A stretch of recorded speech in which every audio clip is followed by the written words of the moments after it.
Hello students. अभी तक जो आप लोगों को मैंने पढ़ाया है डिडक्शन के चैप्टर में, वो तो सभी डिडक्शन किससे रिलेटेड थी कि जो कोई भी करदाता जिसको छूट लेना चाहता है उसको पहले कुछ ना कुछ भुगतान करना पड़ेगा, वो कहीं ना कहीं कंट्रीब्यूट करेगा, तब जाके उसको क्या मिलती है, छूट मिलती थी। लेकिन अभी जो फर्दर डिडक्शन आएंगी आगे, उनमें क्या है कि जो आपको इनकम होती है उस इनकम में से गवर्नमेंट क्या देती है, छूट देती है। तो छूट कैसे मिलेगी, सबसे पहले तो एक नोट दिया हुआ है, आगे जो फर्दर डिडक्शन आएंगी सबके बारे में। यदि करदाता देय तिथि तक, देय तिथि एक, अगर हम एक इंडिविजुअल की बात करें, जो टैक्स फाइल रिटर्न करने की होती है, आय का जो रिटर्न दाखिल करना होता है वो होती 31 जुलाई। अगर 31 जुलाई तक वो आय का रिटर्न दाखिल नहीं करता तो उसी धाराएं 80IA से लेके 80RRB, इन यहाँ से लेके यहाँ तक जितने भी डिडक्शन आएंगी, कोई भी उसको कटौती नहीं मिलेगी, कोई भी छूट नहीं मिलेगी। वैसे हर एसएससी के लिए टाइम पीरियड गवर्नमेंट ने अलग अलग बना रखा है, मैंने सिर्फ एक इंडिविजुअल की बात की है। वो 31 जुलाई जो तारीख होती है, लास्ट डेट होती है कि टैक्स फाइल रिटर्न करें आप प्रीवियस ईयर के इनकम पे जो टैक्स देना होता है असेसमेंट ईयर में, वो तारीख। जो आगे की जो डिडक्शंस हैं वो इनकम से रिलेटेड है कि आप पैसा कमा रहे हो और गवर्नमेंट आपसे टैक्स नहीं ले रही। तो सबसे पहले जो डिडक्शन आ रही है वो आती है 80IA। 80IA किससे रिलेटेड है, कोई अवसंरचना विकास उपक्रम, ऐसे ऑर्गेनाइजेशन जो इंफ्रास्ट्रक्चर के विकास में, इंफ्रास्ट्रक्चर के काम के विकास में लगे हुए हैं और उसके बदले में जो वो प्रॉफिट कमाते हैं उसके संबंध में क्या है, कटौती है। आधारभूत संरचना आती है इसके अंदर, औद्योगिक पार्क आता है, विद्युत उपक्रम आते हैं। तो सबसे पहले है आधारभूत संरचना। आधारभूत जो सुविधाएं होती हैं वो क्या क्या होती हैं, जैसे सड़क है, पुल बनाना, हवाई अड्डा, जल मार्ग, रेल मार्ग। तो ये सारी चीज़ें किस में आती हैं, इंफ्रास्ट्रक्चर फैसिलिटी में। तो इंफ्रास्ट्रक्चर फैसिलिटी प्रोवाइड करवाने वाला कोई ऐसा ऑर्गेनाइजेशन है जो उनके विकास में, विकास और जो परिचालन का काम होता है कि मेंटेन करके रखना उसको, जैसे ये सड़क बनाने के लिए कंपनियां ठेका लेती हैं, तो इतने सालों तक अगर टूट जाएगी तो रिपेयर का काम भी यही करेंगे, मेंटेन करके ये रखेंगे। तो ये क्या करती हैं, ऐसा कोई काम शुरू करता है कोई ऑर्गेनाइजेशन, तो जितना इस काम में वो प्रॉफिट कमाते हैं, गवर्नमेंट उनको लगातार 10 कर निर्धारण वर्षों तक प्रॉफिट जो उनको होते हैं 100% की क्या मिलती है, कटौती मिलती है। मतलब जितना भी प्रॉफिट कमाया, कुछ भी पैसा टैक्स का नहीं देना, सारे के सारे की क्या मिलेगी, छूट मिलेगी। यह कटौती स्वीकृत कब होगी, ऐसा जो स्वामित्व है एक भारतीय कंपनी या केंद्र सरकार या राज्य सरकार द्वारा गठित होना चाहिए। कि ऐसा ऑर्गेनाइजेशन जिसने ऐसी ओनरशिप ली है, जो जिसके पास ओनरशिप है ये काम करने की, तो उसको ये ओनरशिप मिली कहाँ से, सेंट्रल गवर्नमेंट से अप्रूव्ड है, स्टेट गवर्नमेंट से, किसी न किसी अथॉरिटी से वो अप्रूव्ड होनी चाहिए। इसमें आधारभूत सुविधाओं का विकास, रख रखाव आदि के लिए सरकार के साथ उन्होंने क्या किया हुआ है, अनुबंध किया हुआ है। एक इम्पॉर्टेंट चीज़ है जो इस डिडक्शन की है, वो क्या है, यदि कोई उपक्रम 1/4/2017, ये डेट याद रखनी है, 1/4/2017 या इसके बाद इस कार्य में लगे हैं, आधारभूत संरचना का विकास करने, ऐसे किसी कार्य में लगे हुए हैं, कोई भी ऐसी एंटरप्राइज हो सकता है, उनको ऐसे प्रॉफिट में से कोई भी छूट नहीं मिलेगी। तो एट प्रेजेंट अगर कोई ऐसा काम शुरू करता है, गवर्नमेंट के साथ कॉन्ट्रैक्ट करता है, तो उनको कोई भी छूट नहीं मिलेगी। लेकिन 2017 से पहले जिन्होंने शुरू कर दिया, उनको लगातार 10 सालों तक क्या मिलेगी, छूट मिलेगी, और कितने की, 100% प्रॉफिट की। नेक्स्ट है औद्योगिक पार्क। औद्योगिक पार्क जो इंडस्ट्रियल पार्क होते हैं कि गवर्नमेंट ने कोई एरिया डिसाइड कर दिया कि यहाँ पे इंडस्ट्री सेटअप की जाएंगी या ये इंडस्ट्रियल एरिया बनाया जाएगा, तो उसके विकास के लिए अगर कोई एंटरप्राइज काम कर रहा है, कोई उपक्रम है, सेंट्रल गवर्नमेंट द्वारा नोटिफाइड होता है 31 मार्च 1997 के बाद, लेकिन 1 अप्रैल 2011 से पहले।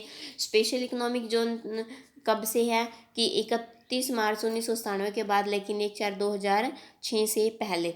अगर ऐसे एरिए को मेंटेन करने का कोई काम करता है तो उनको क्या मिलती है, 100% प्रॉफिट की छूट मिलती है अगर वो पैसा कमाते हैं, और वो भी 10 सालों तक मिलती है। इंडस्ट्रियल एरिया है कोई, वो घोषित कर दिया तो यहाँ पे ऐसी इंडस्ट्री सेट होंगी, वहाँ पे ये फैसिलिटी दी जाएंगी, तो उस एरिया को डेवलप करने के लिए जो भी एंटरप्राइज काम करेंगे और जो प्रॉफिट कमाएंगे, सारे के सारे की क्या मिलेगी, छूट मिलेगी। इसके बाद है विद्युत उपक्रम, ऐसे ऑर्गेनाइजेशन जो बिजली बनाने का, नेटवर्क लाइन बिछाने का, इस टाइप का काम करते हैं। कोई भी उपक्रम ऑर्गेनाइजेशन है 31/3/1993 के बाद, लेकिन 1/4/2017 से पहले इंडिया में कहीं भी बिजली का उत्पादन या उसको डिस्ट्रीब्यूट वितरण करने का काम करते हैं।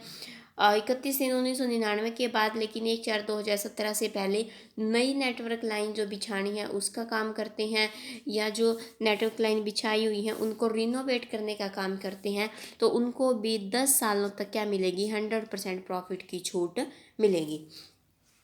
नेक्स्ट है विद्युत उत्पादित करने वाले प्लांट का पुनर्निर्माण। पहले से कोई प्लांट था जो इलेक्ट्रिसिटी वो जनरेट करता था, अभी बंद पड़ा है, तो उसको रिनोवेट करना, दोबारा से उसको चालू करना, अगर ऐसा ही कोई इंडस्ट्री ऐसा कोई काम करती है तो उसको भी क्या देती है गवर्नमेंट, छूट देती है।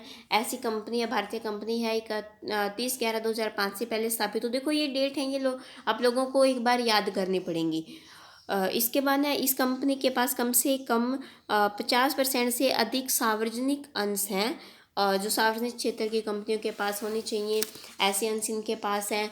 और कंपनी बनाने का जो उद्देश्य है विद्युत उत्पादन करने वाले प्लांट को उधार देने, मतलब ऐसी कंपनी बनाने वालों का उद्देश्य क्या है कि जो बिजली उत्पादन करने वाले जो प्लांट है जो बंद पड़े थे या फिर कोई और प्लांट है उनको उधार देना, पैसा उधार दिया जाता है।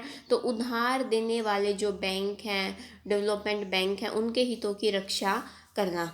तो ऐसी अगर कोई ऐसे काम का शुरुआत करता है उसको भी 10 सालों तक क्या मिलती है, 100% प्रॉफिट की छूट मिलती है। 10 सालों तक कोई भी रुपया गवर्नमेंट को टैक्स का नहीं देना, जितना आप बचा रहे हो सारा का सारा प्रॉफिट में जाएगा। कटौती का विकल्प भी है, जितनी अभी मैंने जितने भी पॉइंट्स करवाए हैं इनमें सभी के पास क्या है, कटौती का एक विकल्प है। कि जैसे सेकंड, थर्ड और फोर्थ पॉइंट थे, इसमें क्या है कि 15 सालों तक, पहले जो 15 साल होंगे उसमें से कोई भी 10 साल वो चूज कर ले एंटरप्राइज ऑर्गेनाइजेशन है कि मेरे को इन सालों में क्या चाहिए, प्रॉफिट, इन सालों में टैक्स का बेनिफिट चाहिए। तो एंटरप्राइज कौन से साल चूज़ करेंगे, नॉर्मल सी बात है, जिस साल में उनको ज़्यादा प्रॉफिट होगा उसी साल वो क्या कहेंगे कि हमें इस साल क्या चाहिए, टैक्स का बेनिफिट चाहिए। तो पहले जो 15 साल है काम शुरू होने के बाद, उनमें से किन्हीं भी 10 सालों में वो ये बेनिफिट ले सकते हैं, ATIA की डिडक्शन ले सकते हैं और कोई भी उनको टैक्स नहीं देना पड़ेगा। एक जो फर्स्ट वाला पॉइंट था जो किससे रिलेटेड है, आधारभूत सुविधाओं का जो कार्य आरंभ किया जाता है, जो फर्स्ट है कि आधारभूत सुविधाएं जो प्रोवाइड कराई जाती हैं, वहाँ पे पहले 20 सालों में कोई भी 10 साल चूज़ करने हैं। ऊपर क्या था कि जो सेकंड, थर्ड और फोर्थ पॉइंट थे वहाँ तो क्या था कि 15 सालों में 10 साल, और आधारभूत संरचना प्रोवाइड करवाने वाली जो कंपनियाँ होती हैं उसमें क्या होता है कि पहले 20 साल जब से उन्होंने काम शुरू किया है उसमें पहले 20 सालों में कोई भी 10 साल, लगातार 10 सालों तक वो कटौती की मांग कर सकते हैं, ऑप्शन के पास। इसके बाद है कि जो ऑडिटिंग करवाई जाएगी, जो वो अपने अकाउंट्स को मेंटेन करके रखेंगे, बुक्स ऑफ अकाउंट को, उनको इलेक्ट्रॉनिकली अपनी रिपोर्ट दाखिल करनी होगी, तभी उनको क्या मिलेगी, छूट मिलेगी। नेक्स्ट है विशेष आर्थिक क्षेत्र के विकास के लाभ के संबंध में कटौती। स्पेशल इकोनॉमिक जोन, गवर्नमेंट ने किसी एरिया को स्पेशल इकोनॉमिक जोन में डाल दिया और उस स्पेशल इकोनॉमिक जोन के डेवलपमेंट के काम के लिए कोई इंडस्ट्री लगी हुई है और उसमें उसको क्या कमाती है, प्रॉफिट कमाती है, तो उसको क्या देगी गवर्नमेंट, छूट देगी। और किस सेक्शन में छूट मिलेगी, छूट मिलेगी ATIAB। ATIAB सेक्शन है जिसके अंदर छूट मिलेगी। तो गवर्नमेंट ने कोई एरिया सहज का डेवलप कर दिया, सहज में क्या होता है कि स्पेशल इकोनॉमिक जोन है, ये बहुत सारे इंडस्ट्री लगेंगी, बहुत सारे यहाँ पे क्या होगा, प्रोडक्शन होगा, लोगों को रोज़गार मिलेगा। तो जो लोग वहाँ पे काम करेंगे उन लोगों को फिर वहाँ पे रहने के लिए, उनका रेजिडेंट पर्पस के लिए उनकी कोई एरिया, रेजिडेंट एरिया बनाया जाएगा। फिर अगर वहाँ पे लोग रह रहे हैं तो उनको ज़रूरत की चीज़ें भी खरीदनी पड़ेंगी, तो आसपास कोई मॉल, शॉप्स वगैरह, कॉमर्शियल एरिया भी बनाना पड़ेगा। विद फैमिली रहते हैं बच्चे, स्कूल्स में जाएंगे, कोई स्कूल्स, प्ले स्कूल आप डेवलप कर रहे हो, कोई हॉस्पिटल, तो पूरा एरिया अच्छे से विकसित किया जाएगा। तो इसके विकास में जो भी इंडस्ट्री लगी हुई हैं उनको भी गवर्नमेंट क्या देती है, छूट देती है। तो इधर अपना जो नोएडा, गाज़ियाबाद, जो गुड़गांव है, फरीदाबाद है, इस साइड गवर्नमेंट ने बहुत सारे एरियो को किस में डाल रखा है, स्पेशल इकोनॉमिक जोन में डाला हुआ है। तो वहाँ पे इंडस्ट्री लगाने में या उस एरिया के डेवलपमेंट करने में जो ऑर्गेनाइजेशन लगे हैं वो फिर क्या कमाते हैं, अपने प्रॉफिट में से टैक्स का बेनिफिट लेते हैं, वो छूट मिलती है उनको। कटौती किसे मिलेगी, सकल कुल आय में से कटौती उस डेवलपर को मिलेगी जो क्या करेगा, स्पेशल इकोनॉमिक जोन जो एक्ट है 2005, इसके अंतर्गत 31/3/2005 के बाद अधिसूचित किसी विशेष आर्थिक क्षेत्र का विकास करता है। 31/3/2005, क्योंकि ये एक्ट ही 2005 में आया था, तो इसके बाद कोई नोटिफाइड एरिया गवर्नमेंट ने डिसाइड कर दिया कि ये एरिया हम सहज डिक्लेयर कर देती है गवर्नमेंट, तो उस एरिया का क्या करता है, विकास करता है। कटौती की अवधि और मात्रा क्या रहेगी, यहाँ पे भी 10 कर निर्धारण वर्षों तक 100% क्या मिलेगी, छूट मिलेगी, प्रॉफिट में से कोई भी उसको टैक्स नहीं देना। कटौती का विकल्प है, क्या विकल्प रहेगा कि वो लगातार जो 15 वर्ष है जब से वो कार्य शुरू करेगा, 15 वर्षों में कोई भी 10 साल में छूट की मांग कर सकता है। यदि करदाता इस व्यवसाय के संबंध में 80IA के अंतर्गत छूट ले लेता है, पहले मैंने जो भी डिडक्शन करवाई थी उसके अंदर भी आता है, जो इंडस्ट्रियल पार्क बनाए जाते हैं, इंडस्ट्रियल पार्क यहाँ पे आया था कि कोई इंडस्ट्रियल पार्क है, स्पेशल इकोनॉमिक जोन को डेवलप किया है, तो अगर 80IA में छूट ले ली किसी ने तो 80IAB में नहीं मिलेगी। यहाँ पे अगर 10 साल की ले ली है तो वहाँ 10 साल की छूट उसको दोबारा से नहीं मिलेगी। यहाँ पे अगर 5 साल की ली है तो बचे हुए 5 साल की कहाँ ले सकता है वो व्यक्ति, 80IAB में ले सकता है। यदि कोई करदाता इस व्यवसाय में 80IA के अंतर्गत ले ली है तो बची हुई अवधि की ही किस में मिलेगी, 80IAB में। विशेष आर्थिक जोन है जो उसका ट्रांसफ़र करना, कोई डेवलपर है और वो इस काम को किसी को ट्रांसफ़र करता है, उसने ये काम मेंटेनेंस का, ऑपरेशन का, डेवलपमेंट का काम जो शुरू किया था और बीच में उस काम को स्किप करके अपने काम को किसी और को ट्रांसफ़र करता है, वो बेच देता है, तो जो बचा हुआ टाइम पीरियड है जिसमें छूट मिलनी है, जैसे उसने 5 साल काम करके फिर उसने अपने बिज़नेस को ट्रांसफ़र कर दिया, तो बचे हुए 5 सालों में जिसने अभी बिज़नेस लिया है वो छूट लेने का अधिकारी होगा। हिसाब किताब की जो ऑडिटिंग है, अपने खातों की, बुक्स ऑफ अकाउंट की ऑडिटिंग करवाना, चार्टर्ड अकाउंटेंट से ऑडिटिंग करवा के उसको अपनी रिपोर्ट इलेक्ट्रॉनिकली दाखिल करनी पड़ती है।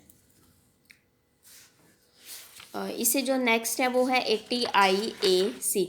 80IAC जो डिडक्शन है वो असेसमेंट ईयर 2017-18 में शुरू हुई थी। ये किसके संबंध में है, कोई स्पेसिफाइड बिजनेस में क्या कमा रहा है, कोई पैसा कमा रहा है। स्पेसिफाइड बिजनेस का मतलब यहाँ पे क्या है कि स्टार्टअप, जैसे आप लोगों ने प्रोग्राम देखे होंगे मेक इन इंडिया, आत्मनिर्भर भारत, जब लास्ट टाइम पे पैकेज, कोरोना में जो पैकेज दिया था गवर्नमेंट ने, तो उस टाइम पे बहुत सारी स्कीम्स गवर्नमेंट लेके आई थी इंडस्ट्री के लिए। तो यहाँ पे भी जैसे ये असेसमेंट ईयर 2017 में स्टार्ट हुई थी, यहाँ पे क्या है कि स्टार्टअप बिजनेस में लगी हुई कोई कंपनी या लिमिटेड लाइबिलिटी पार्टनरशिप फर्म है कोई, अगर वो शर्तें पूरी करती है तो उसको क्या मिलेगी, छूट मिलेगी। सबसे पहले तो कि ये बिजनेस होता क्या है, जो ये कारोबार होगा जो जिसमें छूट मिलेगी वो क्या है कि ऐसा कारोबार जो किसी उत्पादन में, प्रक्रिया में, सेवाओं के बनाने में, विकास करने में, सुधार करने में या फिर रोजगार का सृजन करना, मतलब कि ऐसा कार्य शुरू करना जिससे लोगों को रोजगार मिलता है। तो अगर किसी कोई प्रोडक्शन का काम है, कोई सर्विस देने का काम है और वहाँ पे बहुत सारे लोगों को रोजगार मिलता है, ऐसा काम कोई स्टार्ट किया है, तो ऐसा कोई कारोबार मॉडल है तो वो 80IAC के अंतर्गत आता है। और उसमें गवर्नमेंट क्या देती है, छूट देती है किसी कंपनी को या सीमित दायित्व वाली साझेदारी है, कोई लिमिटेड लाइबिलिटी पार्टनरशिप फर्म है उसको। कंडीशंस यहाँ पे क्या क्या रहेंगी, जैसे फर्स्ट है कंपनी या कोई ऐसी फर्म जो 1/4/2016 लेकिन 1/4/2021 से पहले क्या हो गई थी, वो कंपनी काम करना उसने उसे पहले ही क्या हो गई थी, बन गई थी कंपनी। कर निर्धारण वर्ष से संबंधित गत वर्ष में उसके कारोबार का जो टर्नओवर है वो 25 करोड़ रुपए से अधिक नहीं होना चाहिए, मतलब पूरे साल में उसका जो टर्नओवर है बिजनेस का वो 25 करोड़ से अधिक नहीं होना चाहिए। लेकिन 2020-21 से यहाँ पे चेंज हुआ है कि स्टार्टअप बिजनेस में जब से वो शुरू हुआ है उसमें टोटल टर्नओवर 100 करोड़ से अधिक नहीं होना चाहिए। तो इस धारा के अंतर्गत कटौती उपलब्ध होगी 100 करोड़ तक। अभी चेंज हो गए यहाँ पे, गत वर्ष 2020 कर निर्धारण वर्ष 2021-22 में ही ये चेंज हुआ है तो यहाँ अब ये प्रभावी इसी असेसमेंट ईयर से प्रभावी हो जाएगा कि 25 करोड़ की बजाय कितना कर दिया, 100 करोड़। इसके पास सेंट्रल गवर्नमेंट द्वारा नोटिफाइड सर्टिफिकेट होना चाहिए ऐसे बिजनेस को स्टार्ट करने का। जो अप्रूव्ड सर्टिफिकेट है वो सेंट्रल गवर्नमेंट द्वारा मिलना चाहिए। कटौती की मात्रा क्या रहेगी, लाभों का 100% छूट मिलेगी, लेकिन मिलेगी कितने सालों तक। अभी तक जो हमने डिडक्शंस पढ़ी हैं उनमें कितनी आई थी कि लगातार 10 सालों तक छूट मिलेगी, लेकिन यहाँ पे टाइम पीरियड कम है। कितना टाइम पीरियड है यहाँ पे, 3 सालों तक छूट मिलेगी। और उन 3 सालों में से पहले क्या थे कि कोई भी 7 साल काम शुरू करने के बाद जब कंपनी इनकॉर्पोरेटेड हो जाती है तो उसके बाद 7 सालों में से कोई भी 3 साल चूज कर सकते थे। लेकिन कर निर्धारण वर्ष 2021-22 से यहाँ पे भी चेंज हुआ है कि 10 सालों में से कोई भी काम शुरू करने के बाद 10 सालों में कोई 3 साल ऐसे चूज किए जा सकते हैं जिसमें ऐसा एंटरप्राइज जैसी फर्म या कंपनी क्या लेना चाहती है, ATIAC में छूट लेना चाहती है। इसे जो नेक्स्ट है, कटौती की शर्तें क्या क्या रहेंगी जब भी ऐसा बिजनेस शुरू किया जाएगा। ये वाले पॉइंट कई डिरेक्शन में रिपीट होते हैं। क्या क्या, एक तो विद्यमान बिजनेस है, पहले से ही कोई एग्जिस्टिंग बिजनेस था उसका विभाजन करके उसको रिनोवेट नहीं किया। रिनोवेट नहीं करना, टोटली न्यू सेटअप होना चाहिए। नया बिजनेस शुरू करना है, पहले से प्रयोग की हुई प्लांट और मशीनरी सिर्फ 20% तक यूज की जा सकती हैं, बाकी सारी प्लांट और मशीनरी भी नहीं यूज़ करनी पड़ेंगी। और अगर आप बाहर से आयात करते हो, किसी कंट्री से आयात करते हो तो वहाँ से पुरानी मशीनरी खरीद सकते हो, वो पुरानी नहीं मानी जाएंगी। वहाँ पे यूज की हुई चीज़ें खरीद के इंडिया में कोई स्टार्टअप अगर ऐसा करना चाहते हैं तो ऐसा बिजनेस खड़ा कर सकते हैं, वहाँ से पुरानी खरीद सकते हैं, वहाँ पे फिर छूट अलाउड होगी। लेकिन इंडिया में ही सारे की सारी मशीनरी, प्लांट मशीनरी अगर पुराने लगा रहे हैं या किसी बिजनेस को रिनोवेट करने का काम किया गया है तो ऐसे में छूट नहीं मिलेगी। बिजनेस नया होना चाहिए, सिर्फ 20% तक ही पुरानी मशीनरी यूज की जा सकती है।